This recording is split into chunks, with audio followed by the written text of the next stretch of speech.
façon différente pour que nous puissions comprendre son langage et son enseignement et les ordonnances bibliques qu'il a à nous donner. Nous avons une vie avec le Seigneur et c'est par lui et pour lui que nous voulons le glorifier.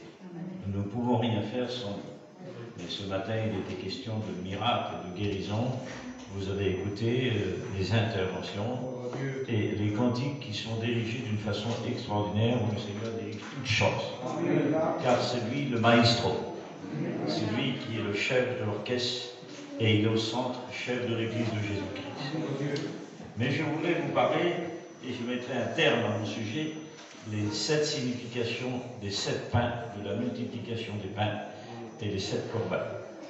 Je voudrais introduire la parole parce que c'est la parole qui met la beauté et qui met la majesté et qui met toute la dimension. Vous ne pouvez pas bâtir, construire, enseigner, prêcher, témoigner, chanter sans la parole. Le psaume 119 nous dit en se dirigeant d'après ta parole. Le psaume 119, c'est le thème de la parole. C'est le chapitre le plus grand de toute la Bible. Il y a 1189 chapitres. Et le psaume 119, il a 176 versets. Et le thème, c'est ta parole. J'aime ta parole. Vous voyez, je serre ta parole contre mon cœur. Ta parole est une lampe à mes pieds, une lumière sur mon sentier. Il dit, il vaut mieux ta parole que 10 000 pièces d'or. Vous comprenez? Et cette parole, elle est tellement riche. Et par la parole. Alors, on va lire les faits, les manifestations, les prodiges que Jésus a fait, les actes que Jésus a fait. Il n'y a aucun livre qui peut contenir, ni un ordinateur qui peut contenir tous les actes que Jésus a fait. Ils sont multipliés. L'auteur aux Hébreux nous dit, Hébreux 13:8, qu'il est le même aujourd'hui, demain et éternellement. La nature de Jésus, elle est divine. Il ne change pas. Jésus-Christ sur la terre, il était homme, mais il était divin. Et bien sûr que Jésus est ressuscité de la résurrection Anastasia, glorieuse. Et quand Jésus monte à l'ascension 40 jours après, il donne des preuves de la résurrection, il monte au ciel, c'est l'ascension. Et il monte au ciel, et il devient l'avocat auprès du Père. Jésus est glorifié. À partir de la résurrection, il a un corps glorieux. Il passe à travers les murs. Mais Jésus n'est pas limité. Il reprend le titre en tant que divin. Et il est élevé au-dessus des anges, alors que la première venue, il est en dessous des anges. Et il s'est abaissé en tant qu'homme, il a eu faim, il a eu soif, mais Jésus divin, il pardonne les péchés. Vous comprenez? Et là, on va voir un moment où Jésus va nous enseigner, il va nous démontrer, bien sûr, l'exemple éclatant et bouleversant, qui n'est pas étonnant ce qu'il peut faire, et qu'il peut faire dans ta vie, et qu'il peut agir de la façon suivante, de la toute-puissance. Parce que le diable est puissant, mais Jésus est tout-puissant. Il est le chef, et il est l'ingénieur divin, il est l'entrepreneur divin, il est l'artisan divin, et il est, en quelque sorte, celui qui est général vainqueur, qui a triomphé, Colossiens 2:14. Et que tout combat, et que toute épreuve, dans des moments de désert, dans des moments difficiles, c'est là qu'il ouvre des portes. Les portes se ferment, mais Apocalypse 3 et verset 20, il ouvre une porte où la porte est fermée, mais il ferme des portes qui sont aussi, bien sûr, qui sont ouvertes. Il a l'autorité et le pouvoir de la majesté, de la royauté, de ce que nous ne pouvons pas faire. Alors, plongeons nos regards dans la parole. Parce que quand on plonge nos regards, nos yeux dans la parole, c'est le Seigneur qui dit à Josué, chapitre 1, verset 7. Il dit que ce livre de la loi ne s'éloigne pas de ta bouche. Mais il dit dans le psaume 119, il dit quand j'ai les yeux fixés sur ta parole, alors il découvre la connaissance de Dieu. Alors écoutons. L'évangile de Jean, chapitre 15 et verset 32. Voici le récit de la réalité et de la preuve que Jésus a fait ce miracle, ce prodige. Verset 32, Jésus appelle ses disciples. Et c'est ses disciples qu'il appelle. C'est un appel particulier quand même. C'est un appel personnel, mais individuel, mais un appel d'assemblée. Et ce matin, il nous appelle.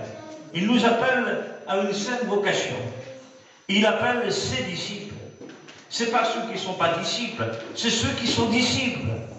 Comment comprendre un chrétien de la différence d'un disciple? Et je ne pourrais pas étaler, mettre des conditions et aller plus loin, parce que pour être disciple, il y a 148 ordonnances. Pour être un véritable disciple. Et la première ordonnance, c'est l'amour. Elle est basée sur l'amour. Jésus a dit dans l'évangile de Jean, si vous avez de l'amour les uns pour les autres, vous serez mes disciples. Il n'a pas dit des adeptes. On ne cherche pas un adepte, nous. Un disciple fait des disciples. Une colombe fait des colombes. Une tourterelle fait des tourterelles. Un chrétien produit un chrétien. Et un chrétien se marie avec une chrétienne. Mais il appelle ses disciples. Mais un disciple ne peut pas devenir chrétien. Mais un chrétien peut être un disciple. Parce qu'un disciple, il est au-dessus de l'étage du chrétien. Parce que c'est un homme qui a renoncé et qui porte sa croix et qui ne discute pas des plans de Dieu. C'est un homme tout entier et qui renonce à lui-même et qui se charge de la croix de la victoire et non pas la croix du sacrifice. On n'est pas le sacrifice, nous. C'est le Christ le sacrifice.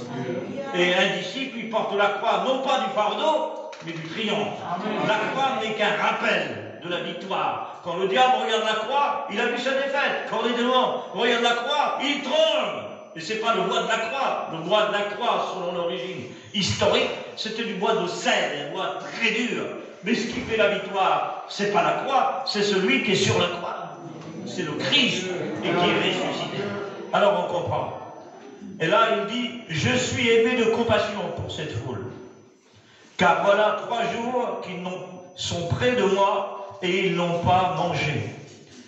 Je ne veux pas les renvoyer sans nourriture, il dit le Seigneur, de peur que leur force leur manque au chemin. Les disciples dirent, comment nous allons se procurer dans ce lieu désert assez de pain pour rassasier cette grande foule, dit l'évangile de Matthieu. Et Marc reprend aussi la foule dans l'évangile de Marc chapitre 8. Et Jésus leur demande, combien avez-vous de pain? 7. Pourquoi 7? Et ils dirent bien sûr quelques poissons, petits poissons. Et là, il fit asseoir la foule, car bien sûr les disciples étaient là. Mais ils prirent 7 pains et les poissons. Et après avoir rendu grâce, il les rompit, il leur donna à ses disciples, afin qu'ils les distribuent à la foule. Tous mangeaient et furent rassasiés. Il emporta 7 corbeilles pleins de morceaux qui restaient, et ceux qui étaient là, bien sûr, étaient environ de 4000 hommes, sans compter les femmes et les enfants. Voilà donc une immense profondeur de signification. Mais un acte de charité et d'amour, et Jésus est près d'eux. Voilà 3 jours qu'ils n'ont pas mangé. Et Jésus était à côté d'eux. Lorsque Josué a pris les tentatives du mandat de Dieu, c'est-à-dire que Dieu lui a confié un mandat, et les tentatives pour entrer dans la terre promise, parce que pour comprendre la parole, il faut ouvrir les oreilles et écouter ce que le Seigneur a à nous dire sur la parole qui seront des directions de Dieu pour nous. Josué avait 80 ans lorsqu'il reçoit la mission divine. Il avait 40 ans de formation avec Moïse. Il ne prend pas la mission divine tant que les 40 ans ne sont pas passés. Et les 40, c'est le mot désert en hébreu. Et le désert, c'est le chiffre significatif qui est l'épreuve. Et Moïse avait 40 ans en Égypte, mais 40 ans à Madian, mais 40 ans avec le peuple dans le désert. Et Josué a resté 40 ans avec Moïse. Et au chapitre 1, il dit, voici maintenant, Moïse est mort. Et après cela, tu prendras en possession le pays que je te donnerai. Et au chapitre 3 du livre de Josué, il est dit ceci, que Josué, il va rester pendant 3 jours pour préparer la nourriture. Et 3 jours après, ils vont entrer au désert. Et là, ça fait 3 jours qu'ils n'ont pas mangé. Et Jésus aussi aux noces de Cana. 3 jours après, il est invité aux noces. Et il change la couleur, et il change la nature, et le goût de l'eau devient du vin. Alors que Moïse, il change le Nil en sang, c'est la loi. Alors que dans la grâce, il change l'eau en vin. Et le meilleur, il garde le meilleur pour la fin. Et là, le vin deviendra bien sûr un signe significatif parce que c'est le premier prodige que Jésus fait dans la nature. C'est le premier prodige et c'est la première fois qu'il manifeste sa gloire. Jésus a manifesté sa gloire 8 fois. Il a fait 34 miracles répertoriés et reconnus. Il a enseigné 115 enseignements à la foule. Mais il a enseigné 148 ordonnances aux disciples. Ah oui, il a fait 4 résurrections. Il a fait 6 prodiges. Et nous voyons d'une façon extraordinaire ce que Jésus peut faire. Il n'est pas limité. Rien ne le retient. Aucun espace, aucun mur, aucune porte, ni le diable, ni les démons ne retient. Et là, le Seigneur se trouve là auprès de la foule. Ça fait 3 jours qu'ils n'ont pas fait. Et Jésus, au moment culminant, important, où la force manquait en défaillance, parce qu'ils devaient repartir pendant 3 jours, ils ont écouté Jésus. Des sujets extraordinaires, comme des sujets sur les béatitudes, qu'il a enseigné des choses merveilleuses. C'est le message le plus éclatant, le plus éblouissant, c'est le message le plus détaillé, c'est Matthieu chapitre 5. C'est sur une montagne que Jésus enseigne l'enseignement la plus précieuse sur les béatitudes. Heureux les pauvres en esprit, oui, parce qu'ils hériteront la terre. Heureux les cœurs purs, car ils verront Dieu. L'héritier de la terre, c'est le millénium. Pour Israël, et l'Église qui participera aussi. Vous comprenez?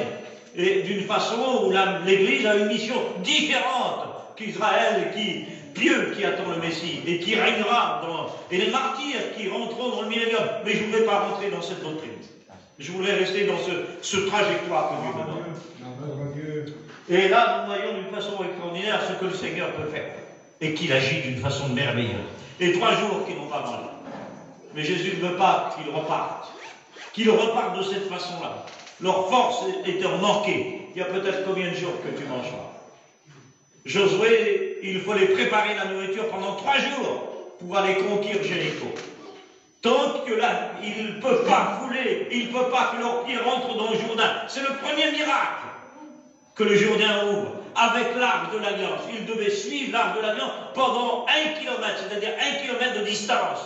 Parce que ceux qui étaient derrière et au fond et à l'extrémité, ils devaient voir l'arche. Et pas ceux qui ne devaient pas être en tête près de l'arche. Interdit. Comme Israël devait être 1 kilomètre autour du tabernacle. Et il devait, pour que tout le monde voit, c'est pas toi qu'on doit voir, c'est l'arche qu'on doit voir. C'est pas toi qu'on va découvrir, c'est le Christ qu'on va découvrir.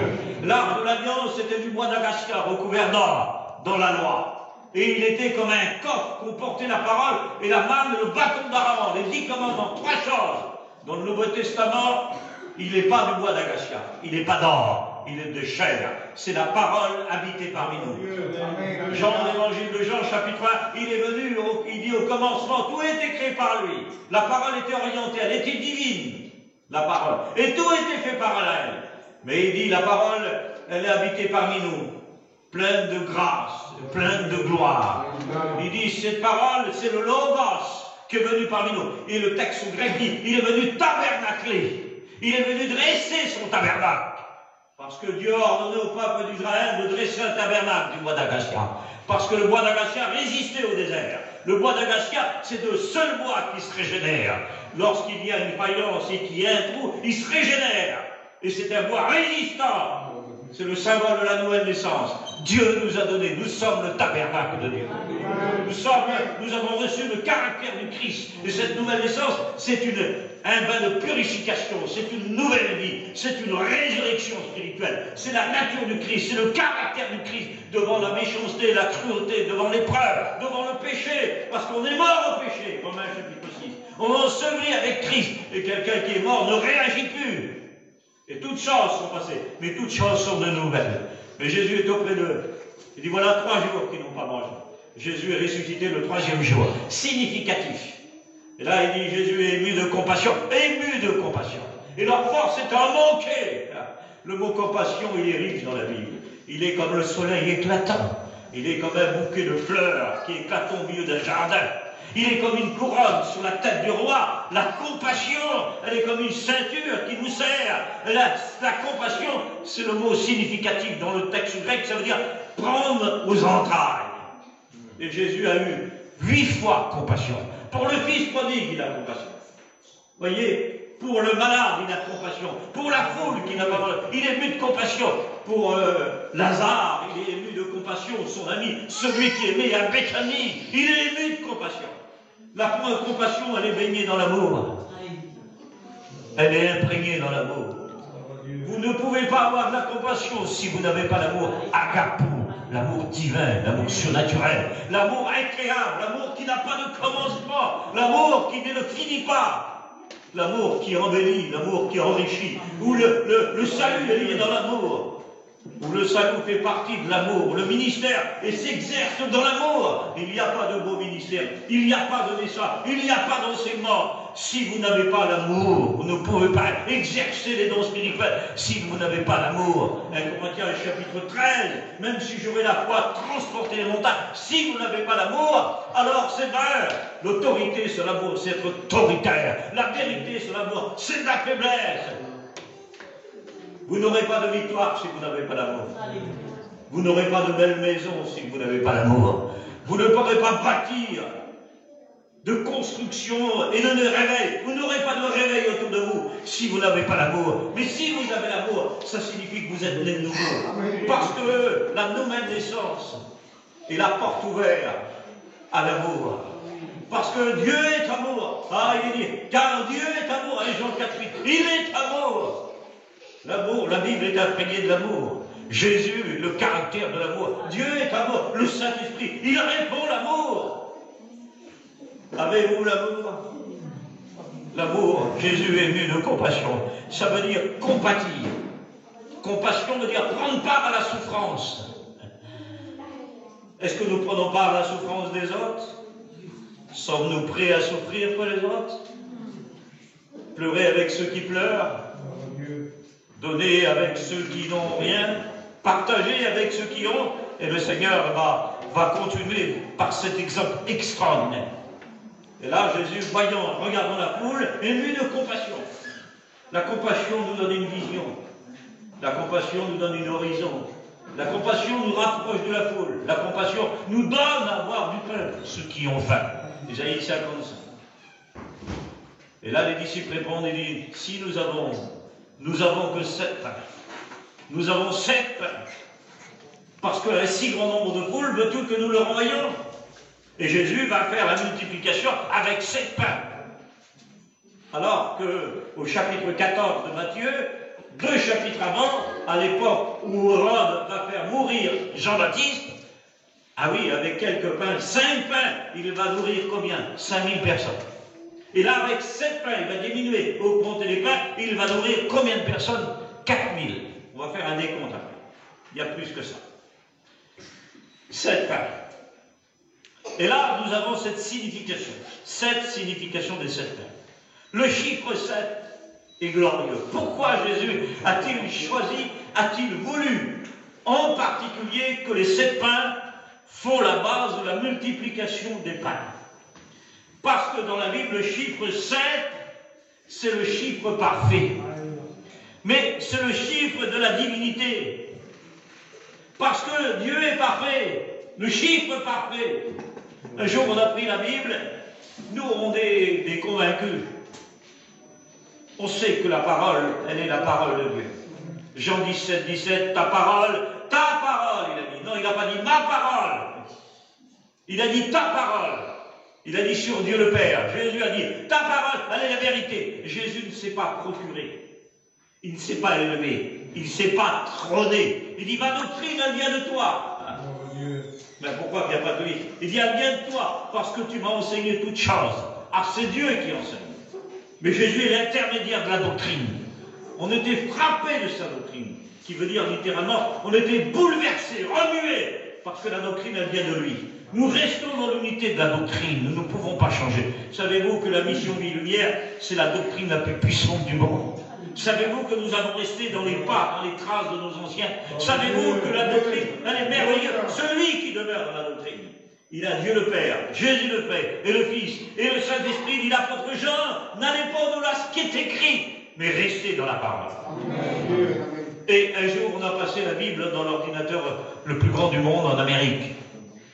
Aujourd'hui, c'est l'Europe qui l'a, c'est la Belgique qui l'a, à Bruxelles. L'ordinateur s'appelle le Dieu Tout-Puissant. Il a un logiciel de capacité de enregistrer 8 milliards d'individus sur la Terre. En ce qui nous concerne, le chrétien né de nouveau, on est enregistré dans le livre de Dieu, dans les registres de Dieu.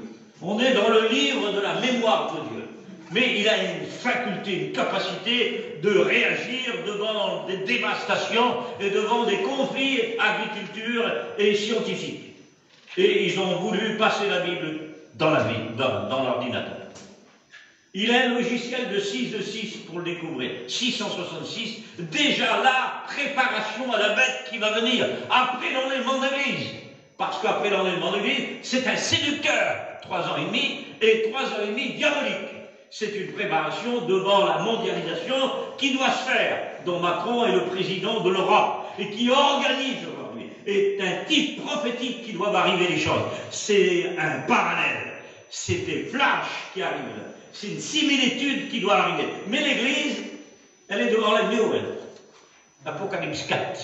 Elle doit être enlevée avant toutes ces choses qui vont arriver. Alors ne craignez pas. Je te garde le verre d'or dans la tentation. Et on arrive. On a passé la Bible dans l'ordinateur. On n'a pas besoin de ça. On est des convaincus. Mais ils ont passé tout l'Ancien Testament. Et au commencement, Dieu créa les cieux, en tête la jeunesse. C'est le premier livre de la Bible. Mais ce n'est pas le livre le plus vieux. Le plus vieux de la Bible, c'est Job. Il a vécu 200 ans, c'est le premier livre qui a été écrit. Il parle de la création céleste, alors que la Genèse parle de la création terrestre. Mais dans la chronologie que nous avons dans nos Bibles, c'est le premier livre. Au commencement, Dieu créa les cieux. Et tout d'un coup, l'ordinateur, il a chamboulé. Il a dit 7, 7, 7, 7, 7, 7, 7, qui prouvait que c'était un chiffre parfait. Puis le chiffre de Dieu, il est parfait dans tout le sens du mot.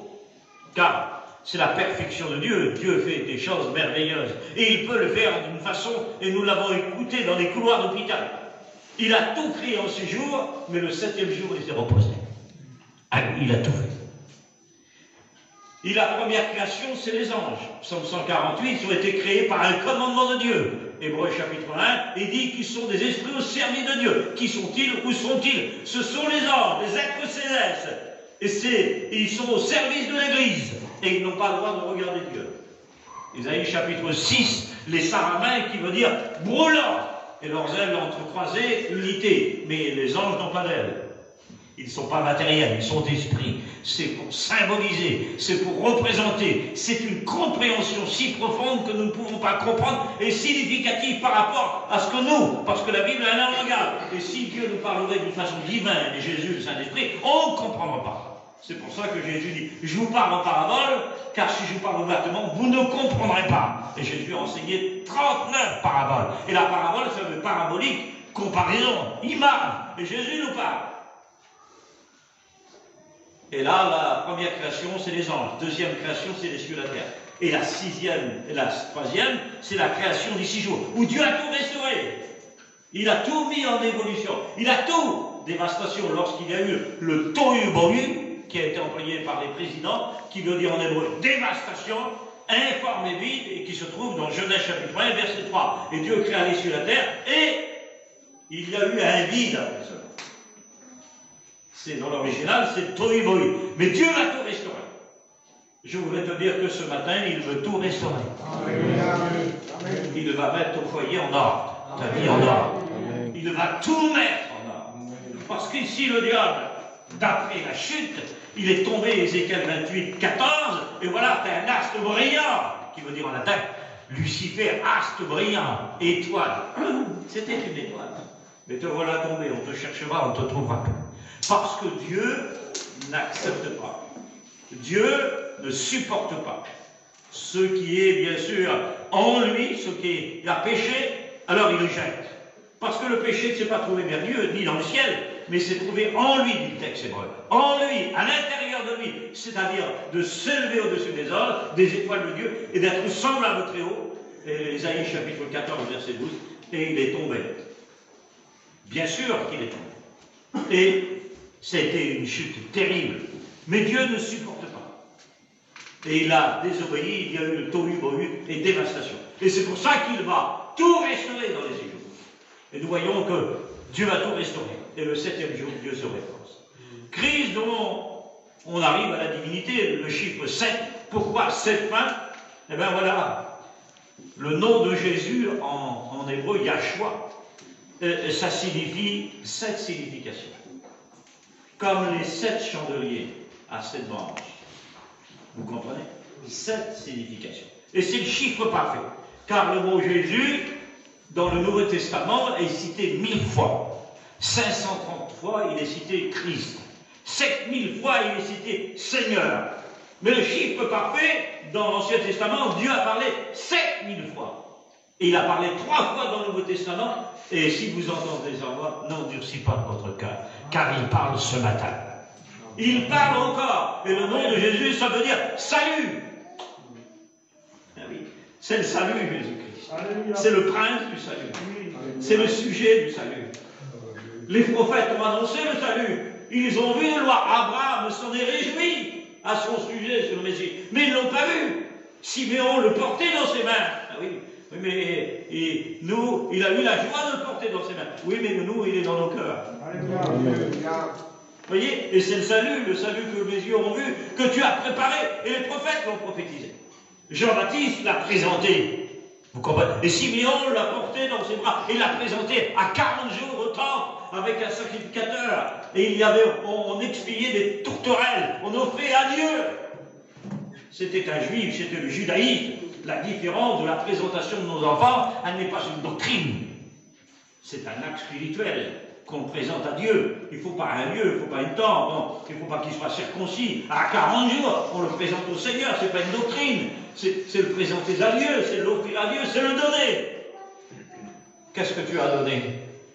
Car n'oublions pas que Jésus, ça veut dire salut. Mais ça veut dire sauveur aussi. Ça veut dire consolation aussi. Et ça veut dire délivrance. Mais ça veut dire aide aussi.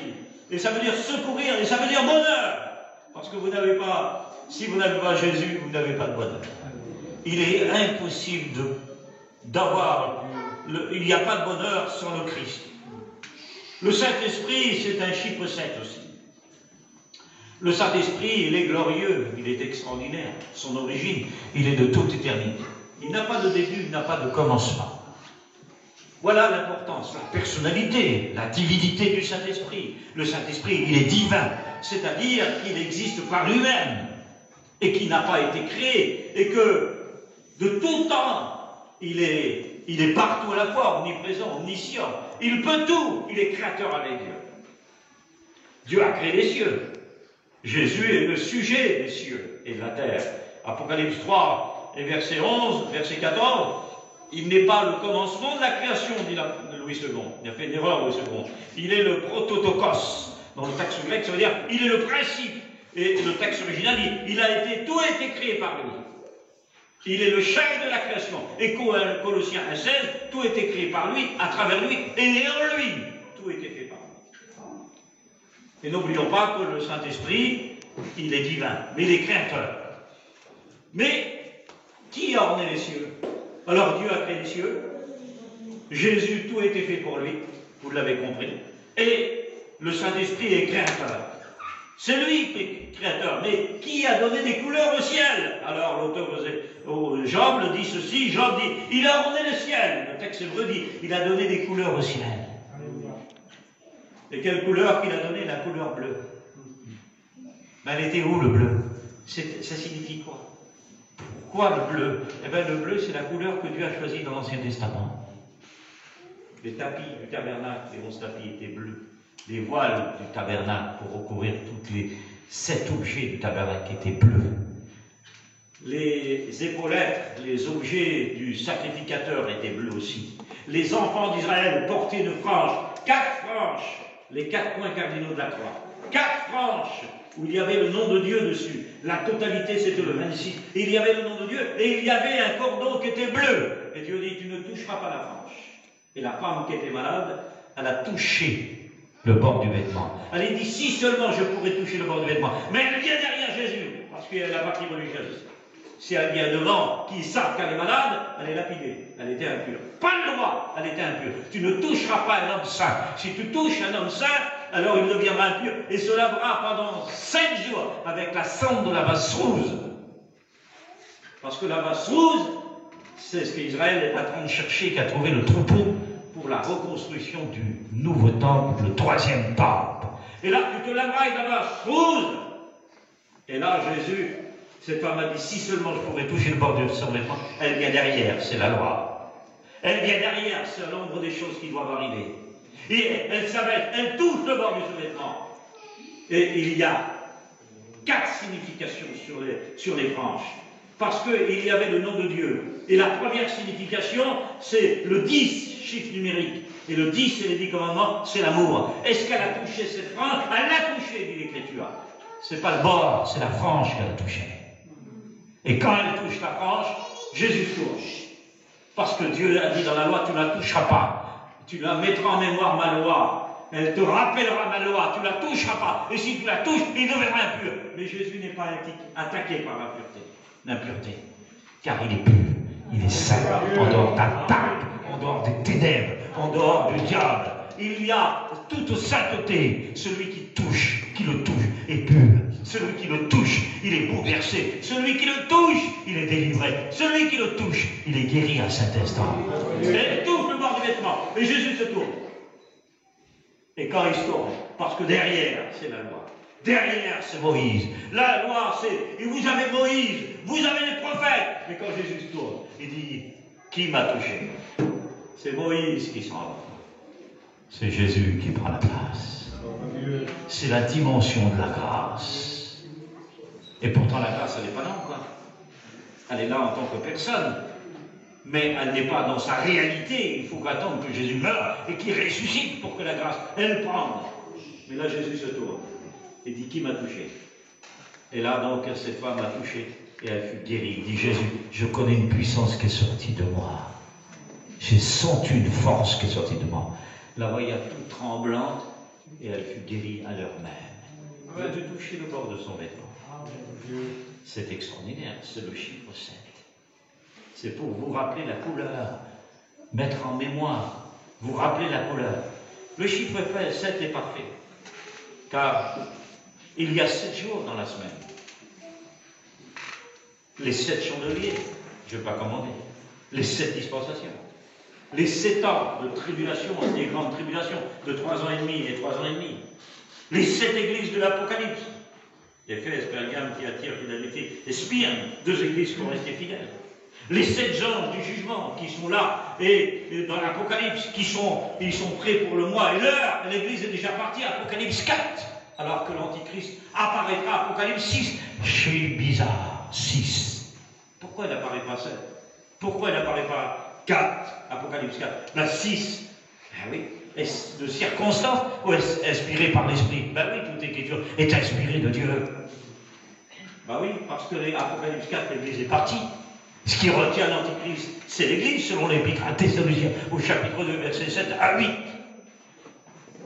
Vous comprenez? Alors qu'il apparaît chapitre 6, mais pourquoi 6? Ben la Bible, il y a 66 livres, et 6, ça fait 666. Alors que chapitre 7 de l'Apocalypse, c'est toutes les rachetés qui se vendent le trône et qui glorifient celui qui est assis sur le trône. Alors nous avons toutes des significations. Les 7 étoiles, les 7 gens du jugement, les 7 sceaux, les 7 coups, les 7 trompettes, tout est significatif. Et je reviens. Je ne voudrais pas aller trop loin. Mais pourquoi Jésus prend cette main du miracle, de la multiplication? Symbole de la dispensation. Symbole de cette dispensation, de l'histoire de l'humanité, où Dieu a ordonné à chaque dispensation un pain. Exemple de la dispensation d'innocence, avec Adam, qui était parfait, innocent. Avec Adam, un pain. De la dispensation de la conscience, un pain. Avec Adam déchu. Tu travailleras la sueur de ton front.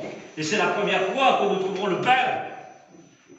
Et il y a aussi, avec Noé, le gouvernement humain, un pain. De la promesse avec Abraham, un pain. Dans le temps de la loi, avec Moïse, la manne qui tombait dans le désert. Chaque jour, il y avait un miracle, du pain, de la dispensation de la grâce. Jésus est le véritable pain. Jean 6. Car vos pères ont mangé la manne, ils sont tous morts. Mais pourquoi ce pain? Derrière le prodige de Jésus, que Jésus est en train de faire, il y a tout un message et toute une signification. qui s'imprègne des actes et qui laisse des traces pour chacun de nous. Les 7 pains, dans le contexte biblique, bien sûr, nous comprenons. 7 pains. Nous avons les pains de proposition dans le tabernacle, qu'il y avait 12 pains. Les 7 pains de la semaine, de chaque jour, qu'on doit se nourrir. Le pain, donne-nous notre pain de chaque jour, le pain du corps que nous donnons. Et Jésus a dit, Jean 4,4, l'homme ne vivra pas de pain. Il n'a pas dit qu'on soit privé de pain, mais que l'homme aura du pain. Mais le meilleur pain, c'est celui qui sort de la bouche de Dieu. Et Jésus va citer le passage de Deutéronome, chapitre 8 de Deutéronome. Il rappelle la loi. Le pain de la Pâque d'Israël aussi, qui devait manger pendant 7 jours, significatif, qui était le souvenir de la délivrance après l'agneau, bien sûr, et sur le sang sur les linteaux. Toutes ces significations sont importantes. En Égypte, il y a eu la famine, les 7 ans de famine, des vaches grasses et des vaches aussi, bien sûr, qui étaient maigres. La période de Joseph, on va aller plus loin, la manne dans le désert qui tombe, des quantités qui tombent. Et ceux qui en ramassaient plus, elles pourrissaient. Ceux qui n'avaient moins, alors ils étaient rassasiés. Ce matin, il faut que tu en amasses. Mais il faut que tu partages avec ceux qui ont faim. Car c'est le pain de la bénédiction de la parole de Dieu. Le 7e jour, l'apôtre Paul, lorsqu'il se trouve dans les Actes des Apôtres, au chapitre 20, il va célébrer la Sainte Seine. Et pendant son discours, là où il y avait des lampes, il y avait un jeune homme qui était sur le bord de la fenêtre. Itichus, qui s'endormait dans le discours. Le sommeil de l'indifférence. Il tomba du 3e étage. Et Paul va descendre, il va prier pour lui, et il ressuscitait. Mais son âme était encore en lui. Et il va célébrer, et son discours va durer toute la nuit. Il ne faudrait pas prêcher toute la nuit, peut-être quelques-uns s'endormiraient. Mais la parole n'est pas faite pour endormir, elle est faite pour éveiller. Elle est faite pour apporter. Et là, bien sûr, vers le matin, il va célébrer la Sainte Seine. Il va rompre le pain. C'est le pain de la Sainte Seine. C'est avec le pain de la parole que nous devons être unis. Donc Jésus rappelle le texte de Moïse, cette parole de Dieu. On va un peu plus loin. Écoutons cette parole du Seigneur. Pourquoi 7 pains? Toutes ces significations. Mais pourquoi 7 corbeilles? Il resta, quand Jésus va multiplier le pain, il va rester, bien sûr, la foule était rassasiée et les disciples vont partager le pain du miracle. Ce matin, il faut que tu partages dans ton foyer, autour de toi, le pain du miracle. Le pain de la parole. Mais il va rester 7 corbeilles. Ils ont tous été rassasiés. Si on fait un calcul du prodige, du miracle, c'est extraordinaire. Car la grandeur de la corbeille était la taille d'un homme. Il y avait des corbeilles qui étaient petites à cette époque, dont les sacrificateurs pouvaient porter dans leurs mains dans le livre de Lévitique. Et je vous expliquerai après. Mais il y avait des corbeilles qui étaient la taille d'un homme, 1,50 m, 1,60 m, avoir 1,70 m. Rendez-vous compte. C'est là que Paul s'est caché dans une corbeille, dans les Actes des Apôtres, après sa conversion, ou lorsqu'il part de Damas, il s'enfuit, on le descend dans une corbeille, afin de ne pas le voir. C'était la taille d'un homme. Que signifie ce calcul? C'est extraordinaire, parce qu'il y avait donc 7 corbeilles, et nous savons que c'est le chiffre parfait, et que Jésus va, non seulement Jésus va nous donner un calcul, mais tout est parfait de ce qu'il fait. Il appelle les choses qui ne sont pas, il rétablit les choses, il redresse ce qui est courbé, et il remet les enfants avec la mère. Et il remet, il rétablit le père qui est parti, il le rétablit avec la femme. Il met des thèmes et ce que nous ne pouvons pas. Quand tout est renversé, c'est au moment culminant qu'il arrive. Quand nous sommes rentrés dans les couloirs d'hôpital, il nous guérit pour nous ramener chez nous. Il nous rétablit pour avoir des couleurs et des bénédictions avec lui. C'est le Seigneur qui fait toutes choses. Mais regardez, 7 corbeilles, 7 pains. C'est quand même curieux quand même. 7 corbeilles, 7 pains. Mais combien de pains dans les corbeilles? Alors si on fait un calcul, dans les corbeilles, on pouvait mettre environ 1000 pains. Ce qui veut dire, dans chaque corbeille, il y avait 1000 pains. ça fait 7000 pains. Ils étaient combien de personnes? Environ, ils étaient combien? Ils étaient 4000 hommes, sans compter les femmes et les enfants. Sans compter. Si on compte les femmes, ça fait 8000. Si on compte un enfant par couple, ça fait combien? 12 000 personnes. Ça fait 12 000 personnes, 7000 pains. 7000 pains pour 12 000 personnes, ça fait un pain et demi par personne. Un calcul. Rendez-vous compte que le Seigneur avait dit qu'ils ne repartent pas sans force. Non seulement il les a nourris dans un lieu désert, mais pour prévoir leur voyage, pour repartir. Car c'était dans les corbeilles. Et puis on va découvrir, peut-être que vous n'avez pas la compréhension, ou peut-être que vous n'avez pas la dimension de cette connaissance que Dieu nous donne ce matin, à travers le Seigneur Jésus, les actes qu'il fait. Le Seigneur ne veut pas que tu repartes comme ça. Amen. Parce que je voudrais te dire que les corbeilles sont pleines. Amen. Il faut que tu te nourris du pain. Mais pour nourrir les autres, il faut que tu t'en nourris toi-même. C'est pas une réflexion où tu es là avec ta tête et tu penses que c'est beau parce que c'est Dave qui apporte la parole. Moi, je suis un petit crayon, mes amis. Je suis un étudiant. Oui. Mais laissez-moi vous dire que celui qui est en nous et qui donne la force et les valeurs et les paroles et les connaissances, c'est lui. La parole de Dieu, elle nous procure, elle nous donne à s'attacher pour comprendre. Tu veux nourrir les autres? Il faut que tu sois nourri de toi. Tu veux que ton foyer déborde? Tu veux que ton foyer soit une corbeille remplie de pain? Il faut que tu t'en nourris. Plus tu vas t'en nourrir, le pain va se multiplier. Parce que c'est le pain du prodige. On va aller un peu plus loin. Distribue le pain du miracle à ceux qui ont faim. C'était des anciens à l'époque, il y a environ 60 ans de ça. Puisque le réveil a 70 ans en France. C'est en 1950 que le réveil est venu au monde. C'est en 52, à Brest, à côté de la Torche, que les premiers baptêmes dans le Finistère, le 29, qu'il y a eu les premiers baptêmes avec le Cossec, le Breton. Dieu a envoyé un fondateur, le pasteur Le Cossec. C'est avec un béret que le Cossec a fait le réveil. Il n'est pas venu avec une Rolls. Non, c'est dans sa simplicité, un réveil extraordinaire. Et c'est là, c'est multiplié. À partir de la famille Duville-Reynard, Mans, qui était le premier prédicateur, avec Tutur, Pinard, André Raquenard. Et c'est les hommes que j'ai connus, qui a eu les premiers miracles. C'est avec eux que s'est fait la multiplication de tous les arbres. Ils ont commencé. C'est extraordinaire, c'est merveilleux ce que Dieu nous donne. Et là, il y a 60 ans de ça, c'était un couple. Et d'autres étaient partis pour aller travailler, les femmes étaient en train de travailler. Et le serviteur de Dieu, l'ancien, avait préparé une nourriture, une petite marmite de ragoût avec un petit morceau de viande. Et ils étaient plusieurs. Plusieurs. Et c'était une petite marmite. Eh bien, il y a eu la multiplication de la nourriture. Tous sont mangés. Et il y a resté de la viande, et il y a resté des légumes encore. Eh bien, il multiplie. Comme dit le prophète Isaïe, venez vous-même, celui qui n'a pas d'argent, venez acheter et manger. Voilà donc le calcul que le Seigneur nous donne à travers tout ça. Mais après ce prodige, il y a bien sûr le pain du miracle. À l'époque du Christ, il y avait deux sortes de corbeilles, comme je vous ai dit. La petite et la grande. Et là, c'était la grande. C'était la grande quête. Mais Jésus est au centre du miracle. Il y a les 12 apôtres, les 7 pains, les 7 corbeilles, mais il y a 7000 pains.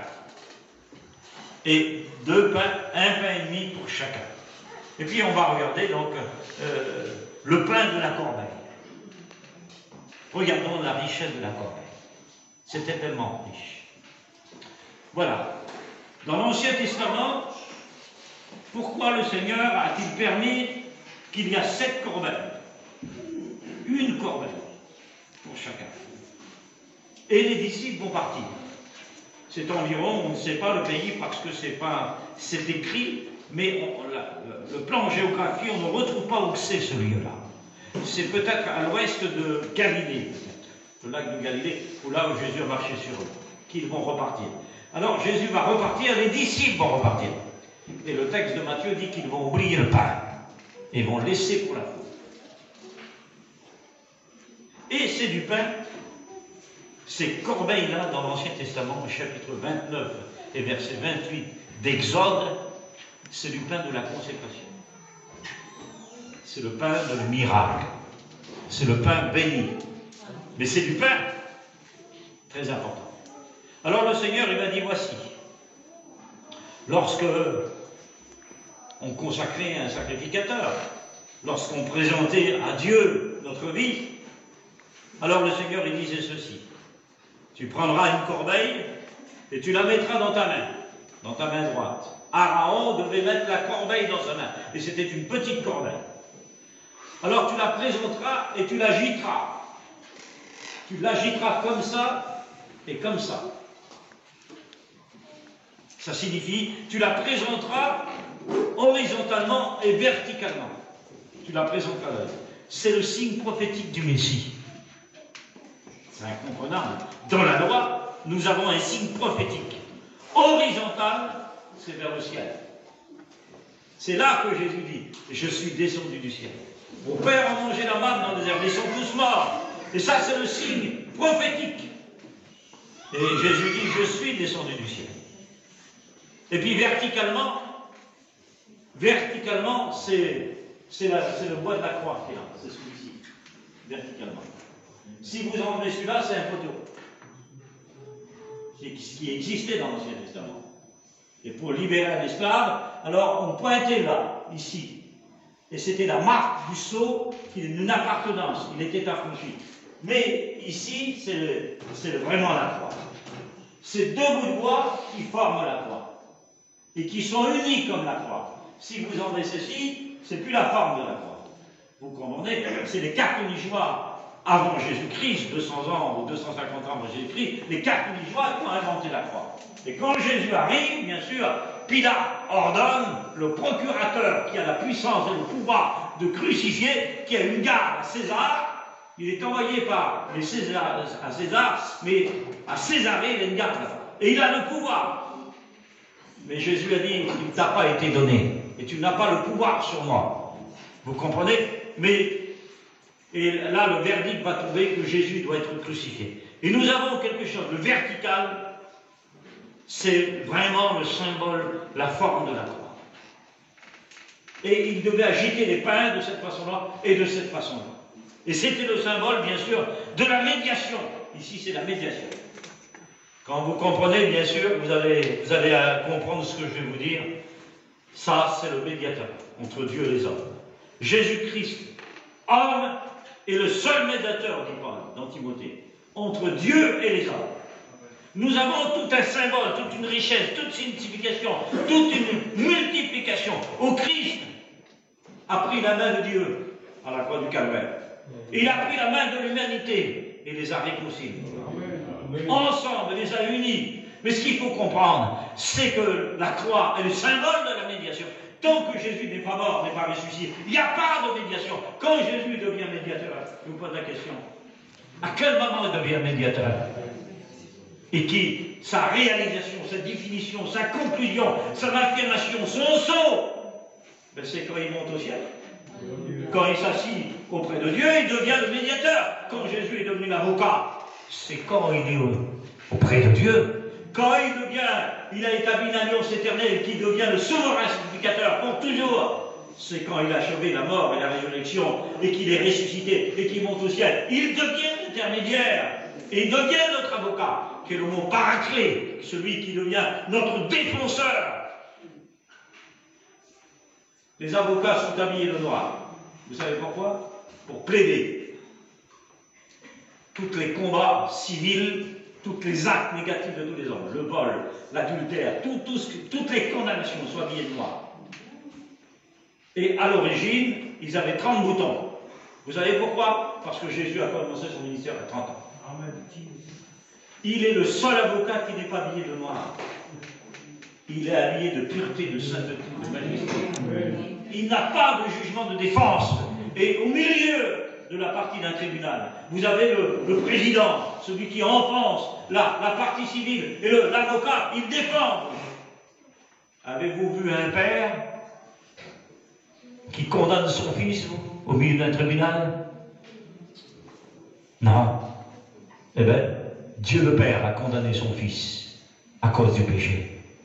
La malédiction est tombée sur Jésus. Et Jésus est devenu notre avocat. Alors ce matin, je voudrais te dire que Christ est la médiation. Il veut te réconcilier. Il veut bénir ton foyer. Il prend les extrêmes. Mais pourquoi Jésus est à train de te parler de cette façon? Et il veut multiplier le pain qui est ton tour. Le pain de la parole, les bénédictions, il veut les multiplier. Nous comprenons. Eh bien, pourquoi décider que Dieu, il a décidé que la croix soit plantée dans le lieu du crâne? Mon ancien, qui était mon ancien, mon père spirituel, païen, dont j'ai eu le privilège d'enseigner avec lui à l'école publique pendant 30 ans, eh bien, laissez-moi vous dire que c'était un homme extraordinaire, d'une façon humble, mais quelle richesse extraordinaire. Mais il dit que la croix, lui, elle a été plantée dans le lieu du crâne pour qu'il n'y a pas d'autre pensée. Et puis, dans ma petite pensée, j'ai réfléchi, si minime, mais dans la grandeur de la parole, pourquoi le lieu du crâne? Eh bien parce qu'il y a eu des recherches archéologiques. Et les scientifiques ont découvert, ils ont mesuré la Terre. On sait que la Terre a fait 40 000 km de terre, de tour. La Terre, elle fait 38 km de profondeur, 36 000 km au milieu de la Terre. Son épluchure fait 32 km. Mais on sait le centre, on connaît le poids de la Terre. Des milliards, des milliards, des milliards de tonnes, elle fait. Mais c'est Dieu qui l'a fixé. Mais pourquoi ils ont mesuré la terre? Mais c'est voulu par Dieu. Ils ont mesuré la terre. Et ils ont venu jusqu'à en Israël. Ils ont passé Tel Aviv. Ils ont des machines d'ordinateurs spécifiques, scientifiques, pour mesurer. Ils n'ont pas besoin de se déplacer. Avec la science, ils peuvent mesurer. Et ils ont venu jusqu'à Jérusalem. Et ils ont venu jusqu'à Jérusalem. Et le maître, il est venu jusqu'à Golgotha. Et ils ont dit, voilà, c'est le milieu de la terre. C'est Golgotha, le lieu du travail. Parce que Jésus, c'est le milieu de la terre. Vous comprenez? Et le vertical, horizontalement et vertical, que le juif est présenté. Le sacrificateur est présenté dans la corbeille dans sa main. Et il faisait comme ça, et il faisait comme ça. C'est le symbole de la croix. C'est la médiation. L'auteur des Hébreux nous dit, voici, il confirme. Il convient en effet d'avoir été souverain sacrificateur. Il est innocent et sans tache, séparé de tous les pécheurs, qui n'a pas péché, il s'est offert lui-même en sacrifice pour le péché, dit l'auteur des Hébreux. Une fois pour toutes, il s'est offert. Il est le souverain sacrificateur, il est le sacrifié, il est le sacrifice, il est la victime expiatoire. Il l'a présenté comme une offrande à Dieu pour nous donner son véritable Père. Gloire à Dieu. Voilà donc toutes ces choses extraordinaires. L'offrande devait être, bien sûr, horizontale. Et c'est l'image, le signe de la croix, qui nous rappelle que Jésus-Christ a été élevé. Et c'est quand Jésus a été élevé, il a été élevé. C'est le véritable pain. Le pain de Joseph est de blé. Il y a eu la famine. Mais le pain de Jésus, c'est un pain brisé, tout entier. Il a été brisé tout entier pour nourrir l'humanité. Et ce matin, nous allons se rappeler de la Sainte Seine. 1 Corinthiens 11, 23. Celui qui mange et celui qui boit, qui s'éprouve lui-même, qui s'examine lui-même. Alors il ne mange pas, bien sûr, un jugement, il ne boit pas un jugement contre lui-même. Qu'est-ce que Paul est en train de nous enseigner? Il reçoit les détails de la doctrine d'1 Corinthiens 11, 23. La Sainte Seine. Parce que 1 Corinthiens 11, 23, c'est les souffrances du Christ. 2 Corinthiens 11, 23, c'est les souffrances de Paul, les stigmates qu'il porte dans son corps. Qu'il a été arrêté, enchaîné, qu'il a été humilié, il a eu faim, multiplié, des coups qu'il a reçus, des coups de fouet qu'il a reçus sur le dos, qu'il a été précipité, qu'il a été dans les abîmes, qu'il a été dans l'humilité et qu'il a visité tout l'Europe. Il a été jusqu'en Espagne, il est venu jusqu'à Fréjus, il est venu jusqu'à Versailles, à Marseille, pardon. Il est venu juste selon l'histoire, il a vu tout l'Europe, la Grèce, l'Italie, il y a plein de lieux, il n'a pas été. Il a donné sa vie, toute sa vie, Il dit que je n'ai pas supporté pour l'œuvre du Christ. Les persécutions, vous pouvez regarder stigmates que je porte pour Christ, les souffrances pour Christ. Il complémentait, bien sûr, à l'œuvre du Christ. Alors qu'à Corinthiens 23, c'est les souffrances du Christ. Il a souffert pour nous consoler. Il s'est présenté à Dieu le Père pour nous. Mais la main devait avoir le pain de l'offrande, symbole du Messie, qui a été meurtri et qui a été blessé pour chacun de nous. Je vais aller un petit peu plus loin pour essayer de comprendre quelle est l'importance, Seigneur, que la Bible nous donne. Le pain de la corbeille, selon l'Ancien Testament, devait la mettre, la corbeille, lorsque le sacrificateur était consacré, alors le sang devait passer sur ses vêtements et l'huile devait passer sur lui. Et on devait offrir une corbeille de pain aussi. Et on devait la présenter à Dieu. C'était l'image, bien sûr, de ce que Dieu recevait. C'était une offrande à Dieu qu'on devait. On devait manger aussi la corbeille de pain. Dans Exode 23 et verset 32, mais c'était une corbeille de consécration. Et Jésus va laisser, lors de la multiplication, il va laisser les corbeilles de pain. Et les disciples vont oublier. Parce que ce sont des pains du miracle. Ce matin, je voudrais te dire que tu ne dois pas manger du pain en dehors de ce qu'il y a dans la corbeille. Parce qu'il y a le pain du pharisien. Il y a le pain du sadducéen. Il y a le pain des hérésies, de la fausse doctrine. Il y a le pain du riche. Il y a le pain du pauvre aussi. Il y a le pain qui était sec. Il y avait bien sûr une tribu dans l'Ancien Testament. Il y avait des réserves. Mais le pain était moisi. Je ne sais pas comment ils sont tes réserves. Mais ce matin, il faut que tu prennes le pain de la corbeille, de la consécration et du renouvellement pour repartir dans tes forces. Parce que Jésus est ému de compassion pour toi. Et c'est ce pain-là que tu dois manger. Lévitique chapitre 8 et verset 32, il devait se nourrir du pain qui était devant la tente d'assignation. C'est là qu'il devait manger du pain. C'était le pain qui était consacré au Seigneur, et pas d'autre pain. Écoutons la parole de Dieu. Lorsqu'il s'agit d'Israël, dans Deutéronome 26, le peuple d'Israël qui allait dans un pays qui était ordonné par Dieu, voulu par Dieu. Je ne sais pas la mission que tu as reçue. Je ne sais pas le voyage que tu vas faire. Je ne sais pas où Dieu va t'envoyer. Peut-être que Dieu t'enverra, je ne sais pas, à Poix du Nord, à Fourmi, dans le Nord. Je ne sais pas où Dieu va t'envoyer. Oui. Moïse, il l'a envoyé où? En Égypte. Josué, lui, l'a envoyé en terre promise. Peut-être que ton orientation de mission a changé. Mais Moïse préféra, il quitta, il renonça. Il préféra le désert que la gloire d'être appelé fille de la fille de Pharaon. Que la gloire, la splendeur, l'éclatant, l'élévation et le trône, et les chars d'Égypte, et l'or qui coulait. Il a préféré le désert. Élie est au désert. Ah oui. C'est au fond du désert que Moïse il est formé. C'est quand il reste 40 ans derrière le troupeau, Exode chapitre 3, qu'il est dépouillé d'Égypte. Il vient d'Égypte, hein. C'est un cultivateur, c'est un architecte. Moïse est instruit au bout des ongles. Les pharaons les appelaient Moïse. Si vous connaissez la signification de Moïse, vous connaissez sa vie. Il a 10 significations, comme les 10 commandements. Ah oui. Moïse, ça veut dire beau, parce qu'il est venu au monde, il était beau. Ça veut dire descendre, parce que le pain est descendu du ciel. Ça veut dire monter, parce qu'il est monté sur le Sinaï. Il faut 3h30 pour monter sur le Sinaï. Il est monté dans les hauteurs. Et quand il monte dans les hauteurs, ce matin, il faut que tu montes dans les hauteurs. Il ne vit pas. Il n'a pas vu le buisson ardent. Et Dieu vit qu'il ne se détournait pas. Il dit, Moïse, Moïse. Et il s'en retourne. Ce matin, tu as besoin d'être appelé. Une sainte vocation. Parce que le Seigneur est celui que tu regardes. La vision surnaturelle. La multiplication des pains. Le miracle. Parce que c'était un buisson qui ne se consumait pas. Les feuilles, les branches ne tombaient pas. C'était une flamme qui prenait. Il doit être en feu normalement. Non, il ne se consume pas. Les choses de Dieu ne se consument pas. Le pain ne se consume pas. Les prodiges ne se consument pas. Les actes de Dieu ne se consument pas. Ses œuvres ne se consument pas. Le ministère ne se consume pas. Parce que ça vient d'en haut. Il veut que tu regardes. Tu as trop regardé à côté. Il veut que tu regardes. Et Dieu l'appelle au désert. Et c'est quand il est au désert pendant 40 ans. Il devient berger. Pour qu'il devienne libérateur.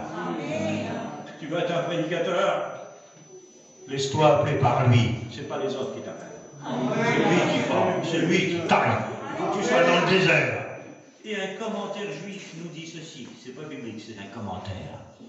Dieu a voulu tester Moïse d'abord, en gardant le troupeau qui ne lui appartient pas. J'ai trop, ça c'est biblique. Mais voilà, le commentaire juif dit que il y a une petite agneau qui s'est déchirée, qui est partie du troupeau.